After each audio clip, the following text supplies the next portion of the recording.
Good evening, everyone. So today I'm going to show you how to grow tomatoes in a pot.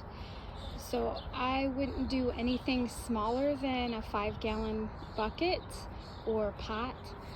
Not sure how big that I'm going to be growing in. I'm thinking this is probably maybe a 10-gallon or 8-gallon. Let's see what this tag says. This is a 20-inch planter by 19 by 15. I'm not sure, but definitely I've grown in grow bags like these right here, which I know these are 5-gallon grow bags. I got these off of Amazon in a 12-pack, and this year, since my peppers did so well in the grow bags last year, I'm growing all of them in grow bags.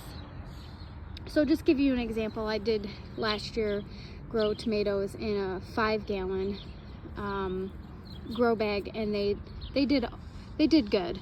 Not as well as in the garden beds, but I did get what I needed out of them.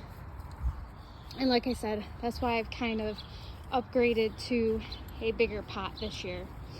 So I'm gonna start by drilling holes in the bottom because there's no drainage on this pot. Now, if you're growing in a grow bag, you won't need to do that because it's breathable and water will be transparent throughout the whole bag. Now, if your pot already has holes in the bottom of them, that's great. You won't need to do this step, so you can just skip. I'm going to make sure that I have enough drainage.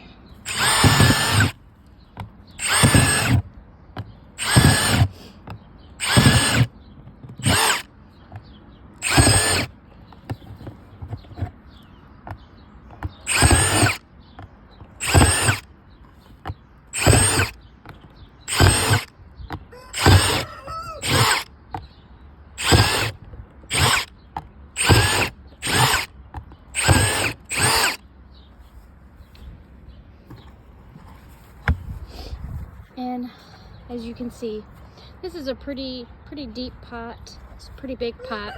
You don't need to go this big. That's just what I found at they had left at Christmas tree store. You see, $14.99. That's where I got that pot last year and a few others. I was actually looking for not that big of a pot, but this is all they had. So what I've done is I got some garden compost from a dirt place where you can pick up some dirt. I have a lot of it. I got 1 yard, but you don't need to do this step. You can use bagged soil, potting soil.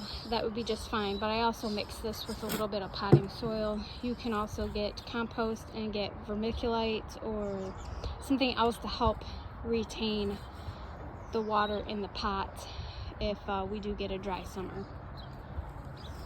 Again, I've drilled the holes in there because if we do end up with excess rain, I don't want my plants to be waterlogged. Always got to have good drainage. So I'm going to fill this pot up like this one, as you can see. And I always put a little more because it will settle. And then I will also put I'll either put straw or grass clippings, or I have animal bedding that works really well. So that's got animal bedding in it. I'll probably refresh that, but animal bedding worked really well if you have some. If not, grass clippings, as long as it doesn't have, it got too long and it has seeds, then you don't want that. That'll put grass in there. But just regular grass clippings from cutting the grass will be just fine. I've had good success with grass clippings. So basically, I've also then put this tomato cage in. I think this is a 54-inch, depending on what kind of tomato that you're getting. You can get it bigger, you can get it a little smaller, but this is a good size. This is like a medium size. And then I just put it in the pot, and then I'm gonna plant my tomato here in the middle, mulch it up really good, water it in real good, and you should be good to go. Growing tomatoes in a pot.